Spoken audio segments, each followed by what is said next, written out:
tha sot në summitin e NATO-s në Hag që bomba është ajo që solli paqen, sado paradoksale që mund të duket. Po sigurisht kjo është pjesë e komunikimit politik, nuk ka bombë që sjell paqen. Nuk ka bombë që sjell paqen. Nuk ka mundësi që një bombë të sjell paqen. Edhe bomba në Nagasaki dhe Hiroshima që ai prapë përmendi nuk është bomba që sjell paqen. Paqen e sjell ose përfundimi i luftës me një marrëveshje, ose tërheqja e njërës për palëve ose të dyja palëve. Në këtë rast u tërhoqën të dyja palët jo sepse ndodhi bomba, po sepse u përfshin Shtetet e Bashkuara. Pra nuk ka rëndësi edhe nëse do kishin hedhur bombë, nëse do kishin çuar këmbësorin, prapë përfshirja e tyre i jep fund luftës. Dhe Izraeli këtë kishte për qëllim të bënte, jo vetëm gjatë këtyre 2 viteve që ta përfshinte Shtetet e Bashkuara në luftë kundër Iranit, por gjatë 30 viteve. Edhe një nga arsyet pse Shtetet Bashkuara të Amerikës kanë Iranin si armik rajonal në lindjen e mesme për influencë të pushtetit edhe le themi të zotrimit politik të lindjes mesme, është pikërisht sepse Izraeli e ka nxitur vazhdimisht në dekada për të treguar që Irani është të keq këtu dhe Irani është kërcënimi më i madh i imi dhe i yti për rrjedhoj. Tani në momentin që Shtetet e Bashkuara të Amerikës futen në luftë, sigurisht që lufta do mbaroj jo sepse u hodh bomba edhe një herë, po sepse me Shtetet e Bashkuara të Amerikës nuk ka luftë sot për momentin as Irani dot, as Kina dhe as Kina me Iranin bashkë. Po Rusia? Por Rusia nuk ishte pjesë në këtë rast. Pavarësisht faktit, po them ekuacion, po tamam. Pavarësisht faktit se Rusia ka një marrëdhënie apo një aleancë, po themi interesash me Iranin, edhe shkëmbimesh armatimesh, të cilat ndonjëherë Rusia nuk i mban, edhe pse Irani i mban, siç ishte ajo e shkëmbimeve të dronëve me avionet, pra dronet që i dha Irani Rusisë për luftën në Ukrainë dhe avionet që nuk ja dha Rusia sikur si ishte premtuar shkëmbimi për shkak se tha jam në gjendje lufte, do të kompensoj pak më vonë.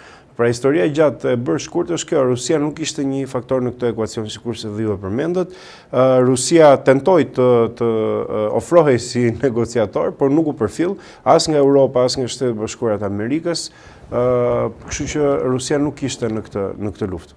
Në fakt, ka luftën e vet. Në qoftë se qëndrojmë në këtë zhvillim, kjo paqe apo kjo ndërhyrje e Shtetet e Bashkuara të Amerikës lidhet me pasojat që mund të kishte për shembull ngushtica e Ormuzit, mos gaboj, për rritjen e gazit, naftës apo inflacionit që mund pësonte vende si Europa. Ka lidhje kjo ndërhyrje e Shtetet e Bashkuara të Amerikës apo janë kontekste më të mëdha gjeopolitike që ndërhyrin Shtetet e Bashkuara? Të dyja elementet apo të dy skenarët qëndrojnë. E para sepse Irani është eksportuesi i tretë më i madh në botë i hidrokarburëve. Dhe çështja është me mbylljen e kanalit të Hormuzit, ku Irani menaxhon apo zotron apo kontrollon pjesën veriore të kanalit dhe Omani pjesën jugore, me mbylljen e këtij kanali problemi më i madh vërtet është për Amerikën problemi i madh, por për çështje të hidrokarburëve të transportit, por problem edhe më i madh është për Kinën, një aleat tjetër të Iranit, jo aleat natyral, por aleat interesash. Sepse me rrezikun për vështirësinë e kanaleve botërore të tregtisë, Kina është ajo që preket e para sepse është tregtari më i madh sot në botë. Kështu që Kina është e para që pavarësisht se ka aleat, nuk i intereson veprimi i aleatit, pra Iranit në këtë rast për mbylljen e kanalit të Hormuzit, po sigurisht ju e dini që nga historia edhe çfarë ka ndodhur kur u tentua të mbyllej kanali i Suezit nga Egjipti, forcat perëndimore, Britania e Madhe, Franca edhe Shtetet e Bashkuara të Amerikës u hodhën dhe thanë që ky është një kërcënim për sigurinë tonë. Le të jetë pjesë e territorit tonë dhe ujërave territoriale dhe prone jotja është kërcënim për sigurinë time. Premton, nëse qëndrojmë në këto zhvillime, tashmë që u arrit paqja, kemi një paqe e cila do zgjasë apo do të ketë përsëri përplasje, se duket pak. Kjo është pyetje e rëndësishme. Është pyetje e rëndësishme, tash po të bëjmë parashikosin edhe mund të na dali, por ajo që unë besoj, e kam bindje personale është ajo që Izraeli asnjëherë nuk e mban fjalën. Siç ka treguar gjithmonë në raport me Palestinën dhe në raport me gjithë linjën e mesme. Izraeli nuk e mban fjalën. Izraeli zotohet që nuk do të sulmojë Sirinë dhe ndërkohë gjen trupat toksore në Siri.